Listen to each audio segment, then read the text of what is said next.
For a long time, Xi Jinping and the Chinese Communist Party's Taiwan Affairs Office have maintained a strong stance on reunifying Taiwan.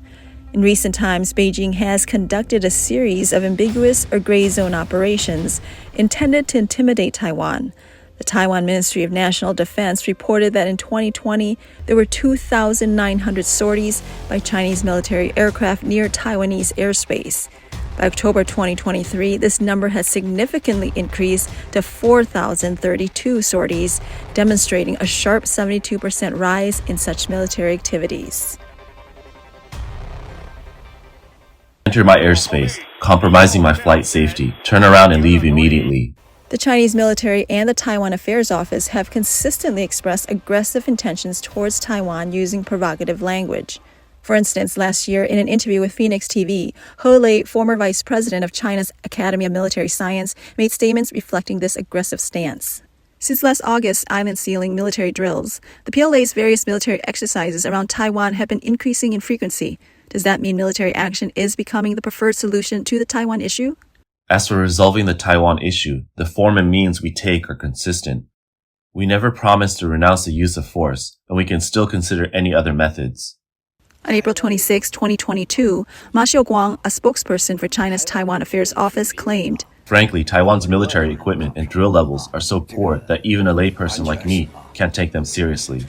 This approach is utterly irrational and leads to a dead end. It may not matter if the Democratic Progressive Party authorities perish, but they should not treat the 23 million people of Taiwan as human shields, essentially holding the population hostage." China has also engaged in various forms of infiltration against Taiwan, including attempts to manipulate Taiwan's elections. There is a need for both the Taiwanese public and the international community to be more vigilant and recognize the threats posed by China. In 2022, Taiwan conducted the 38th Han-Guang military exercise, which was based on the potential scenario of a Chinese invasion and included discussions on readiness inspired by the Russia-Ukraine conflict. Faced with continuous political and social infiltration by China, Taiwan's Ministry of National Defense has emphasized that only through the awakening of the people can unity and the defense of democracy and human rights be strengthened. If Taiwan were to compromise state for political reasons, could the consequence be the loss of freedom and human rights for future generations? Is the international community prepared to observe such an outcome? Former Taiwanese President Ying-jeou visited China in early April, marking his first visit in 9 years. It was a trip perceived by many as kowtowing to the CCP regime. At the same time, China was using this trip for propaganda purposes. During a meeting on April 10, 2024 in Beijing, Chinese President Xi Jinping spoke with Ma, promoting the notion that both sides are part of one China and promising a better life for the people of Taiwan. However, Ma's views were similar to those he held back in 2015, favoring a conservative approach of hoping for peace through agreements. On April 14, 2024, Zhu Fenglian, spokesperson for China's Taiwan Affairs Office, remarked at a press conference, Taiwan's issues are purely China's internal affairs and not subject to foreign interference. This statement underscores China's firm stance on Taiwan's sovereignty, treating the independently passport-holding island as an internal matter and suggesting dire consequences if Taiwan and the U.S. do not support this view. The U.S. acknowledges the One China policy, which Beijing interprets unilaterally as Taiwan being part of China. However, the U.S. does not endorse either the People's Republic of China nor Taiwan's One China policy, but continues to support Taiwan's democratic system and self-governance, promising to provide defensive weapons to ensure peace across the Taiwan Strait. In response to former Taiwanese President Ma Ying-jeou's calls for peace, the Chinese government has portrayed a conciliatory approach, pressured by the strong stance of the United States and its Asian allies on Taiwan issues. However, China has consistently shown its intention to bring Taiwan under its control, with Chinese President Xi Jinping often speaking of cross-strait relations as one family, which aligns with his goal of promoting the One China policy. Xi Jinping has employed both diplomatic and military strategies in addressing Taiwan, advocating that no external forces can deter the course of reunification as he sees it. This perspective emphasizes a consistent theme from Beijing regarding the inevitability of this process. Historically, the relationship between the Southern Song dynasty and the Jin dynasty is often compared to the current situation between Taiwan and China, where the Southern Song made numerous concessions over more than a century, ultimately leading to its demise. Former U.S. National Security Council's Director for China, Ryan Hass, said, I don't think that the timing of President Biden meeting with Prime Minister Kishida and President Xi meeting with former President Ying-jeou are coincidental. I think that it is probably part of an effort on the part of Beijing to show that they have friends too, that they are not isolated and alone. As the United States demonstrates very tangibly that it's strengthening and deepening its alliance relationships in East Asia. I don't lose a lot of sleep over the fact that President Ma is meeting with President Xi. I don't think it's going to alter the trajectory of cross-strait relations, U.S.-China relations, China's policy toward Taiwan, or Taiwan's policy toward China. In a report by New Tang Dynasty Asia Pacific Television, Taiwanese President Lai Ching-te stressed the folly of ignoring China's assertive capabilities or its ambitions to annex Taiwan. He criticized the notion that peace could be secured through the 1992 consensus or the concept of a cross-strait family, asserting that such beliefs are self-deceptive and could mislead others. President Lai emphasized that Taiwan must maintain its principles of freedom and democracy without provoking conflicts, which he described as a true responsibility towards the Taiwanese people in the face of China's aggressive diplomacy. According to a report by China Times, a discussion was held on April 12 at the 45th anniversary of the Taiwan Relations Act Forum, during which Associate Professor Chang Wu from the Department of Diplomacy and International Relations at Tam Kang University compared the 2015 meeting between Ma Ying-jeou and Xi Jinping to their 2024 meeting. The report noted significant changes in the cross-strait relations context, pointing out that while the 2015 talks focused on peaceful development, the current emphasis is on peaceful unification. This time, Ma Ying-jeou is no longer president nor a party leader, and the dynamics between the U.S. and China have also evolved. Ying-jeou, an associate professor at Taiwan Central Police University, has highlighted the strategic ambiguity inherent in the Taiwan Relations Act and the U.S. One China policy, which he argues gives China significant room for propaganda without clear American commitment to specific actions regarding Taiwan. Yo notes that the U.S. One China policy is officially based on the recognition of the People's Republic of China as the sole legal government of China. However, he points out that Beijing often overlooks another aspect of U.S. policy, which is the acknowledgement of China's position without endorsing it. This ambiguity has allowed Beijing to attempt to reshape international norms and perceptions regarding the One China policy. According to Ying-jeou, in bilateral relations from 2022 onwards, the CCP has mentioned Taiwan 586 times in its diplomatic interactions with other countries. Among them, 372 times involved references to the One China principle, with 222 instances only mentioning the One China principle, without mentioning the U.S.-China 3 communiques, the Taiwan Relations Act, etc. This indicates two trends. First, these dialogues primarily target developing countries, especially in Africa and some parts of Latin America. Upon examination, it's evident that Beijing is linking the One China principle with the UN Charter, possibly as an attempt to create another norm or distort existing understandings within the international community. Yo also observes that Chinese officials have attempted to embed China-centric language and policies into official UN documents, influencing Western countries to focus more on opposing Taiwanese independence and less on advocating for peaceful resolution of the Taiwan Strait issues. This approach aims to frame the Taiwan issue as an internal matter, thus diminishing the legitimacy of international intervention in the Taiwan Strait. According to the content released by Taiwan's Ministry of National Defense, the number of intrusions by mainland Chinese military aircraft into Taiwan airspace totaled 2,900 in the entire year of 2020, with 380 instances of intrusions into the southwestern airspace. From January to October 2023, the number of instances of mainland Chinese military aircraft harassing Taiwan increased to 4,032, marking a 72% rise. Moreover, numerous acts of intimidation include the crossing of the median line by the Chinese Navy and live fire drills aimed at Taiwan, indicating highly provocative and threatening behaviors. Amidst the normalization of mainland Chinese harassment against Taiwan, particularly during times when the United States sends friendly signals to Taiwan, It is evident that Beijing is fearful due to the U.S. support for Taiwan. The peaks of Chinese aircraft harassment coincided with events such as the visit of U.S. Undersecretary of State Keith Krach to Taiwan in September 2020, the signing of the Memorandum of Understanding on establishing a Coast Guard working group between Taiwan and the United States in March 2021, and Taiwan's application to join the Comprehensive and Progressive Agreement for Trans-Pacific Partnership in September of the same year. Therefore, before any outbreak of hostilities, current Chinese efforts are centered on military intimidation toward Taiwan and the United States as warnings.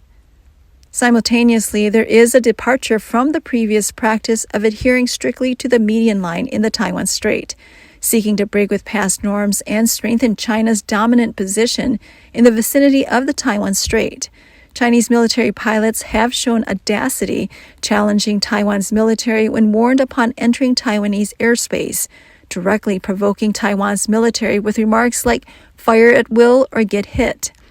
Nevertheless, when considering the disregard for peace and the imposition of military pressure and psychological intimidation on a sovereign nation, it prompts a question about the fundamental distinction, if any, between such actions and those typically associated with rogue actors.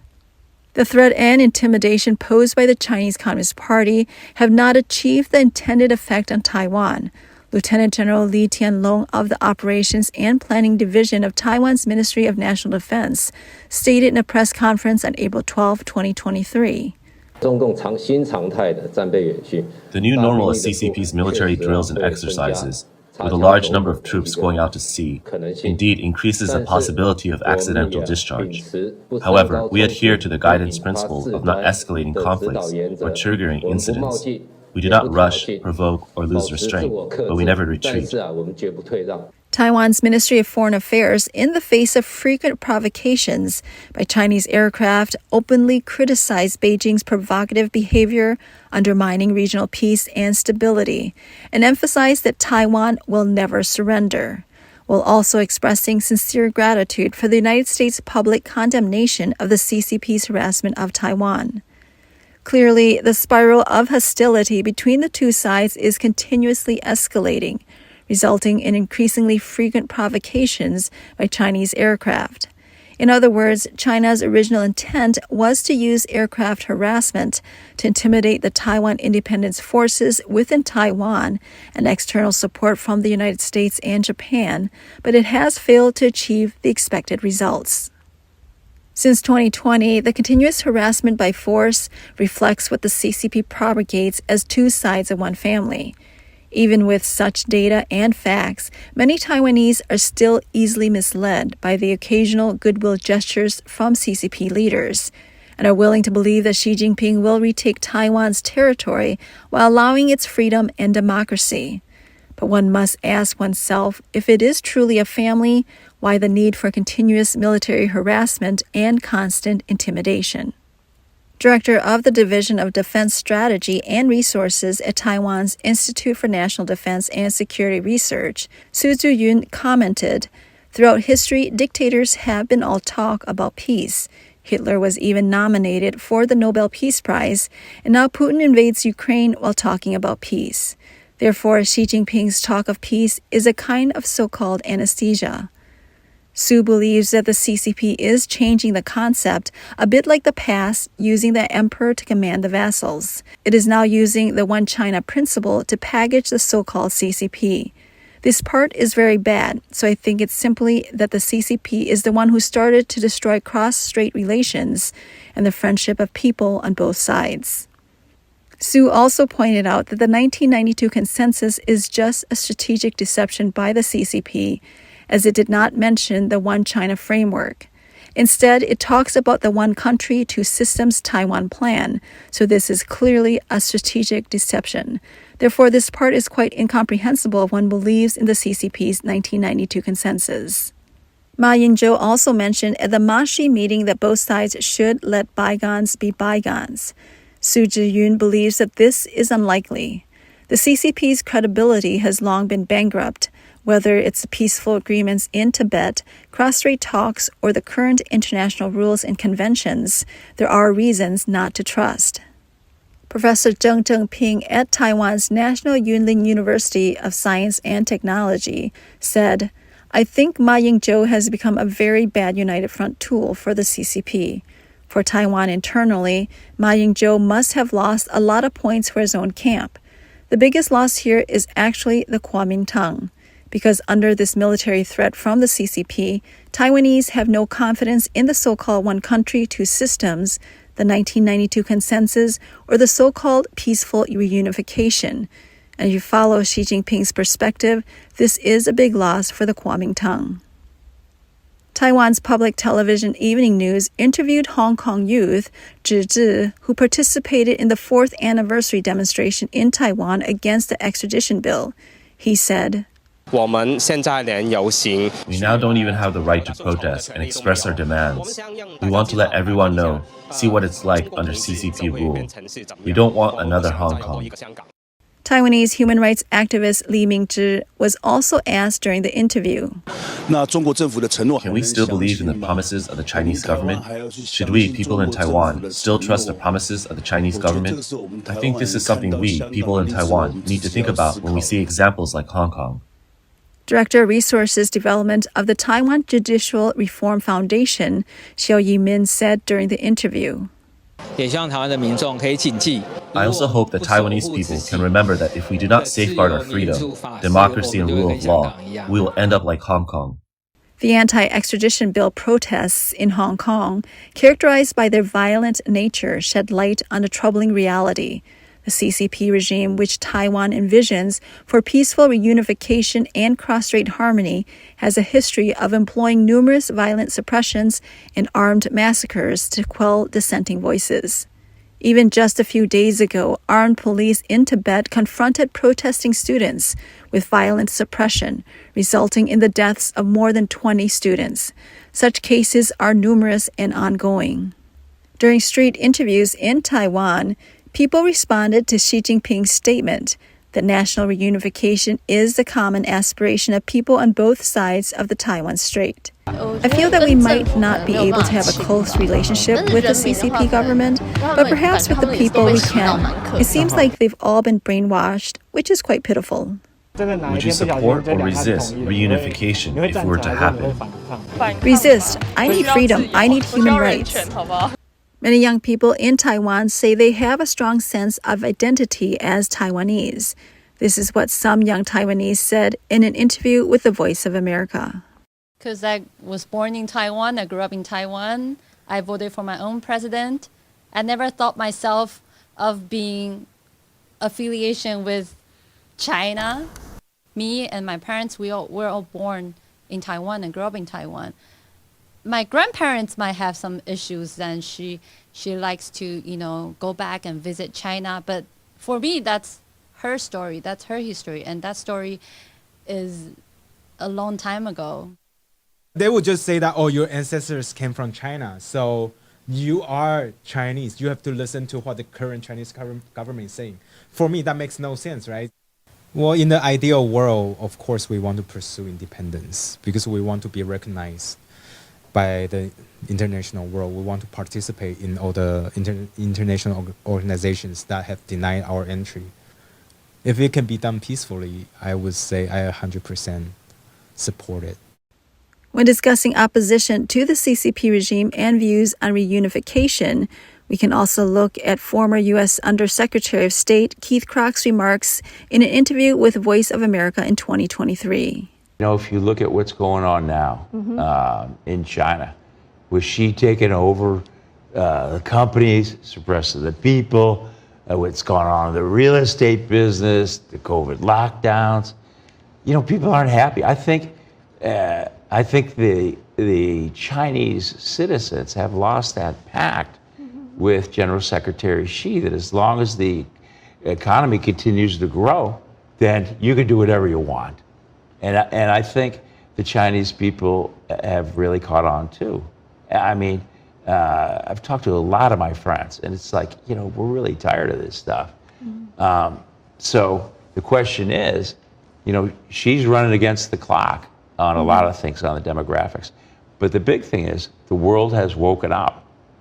And I think that's what China was trying to avoid all along. A Pearl Harbor, a 9/11. I think when COVID hit and they ramped up their aggression, and we saw it everywhere, right? We saw the co-option of Hong Kong, eviscerate citizens' freedom, the cover-up of the virus, creating a pandemic. By the way, I was responsible for infectious diseases at the State Department. There's no doubt in my mind, all roads lead to Wuhan, and the emperor has no clothes on this. By the way, he should be guilty until proven innocent, because he's not letting any of us in there. And I think people have realized that. And now you see people, they've learned that coercion in Xinjiang has turned into punishable genocide. And they don't like it. Based on various data sets, questions arise regarding the practical implementation of concepts, such as both sides of the strait are one family, peaceful reunification, or hopes for reconciliation between Taiwan and mainland China, as expressed by former President Ma Ying-jeou. Given the potential scenario of Taiwan being unified by the CCP regime, it prompts careful consideration and vigilance. The effectiveness of the CCP's commitment to the idea of unity and peaceful reunification, as well as their assertion that Taiwan should peacefully return to the motherland, merits thoughtful reflection. This issue raises important considerations for those who value freedom and democracy. The contrasting ideologies between democracy and dictatorship represented by both sides of the strait underscore the complexity of the situation. The history of failed attempts to coexist communism with any democratic system serves as a cautionary tale. Therefore, it may be prudent to approach the CCP, a regime known for its authoritarian governance and lack of credibility, with caution rather than acquiescence.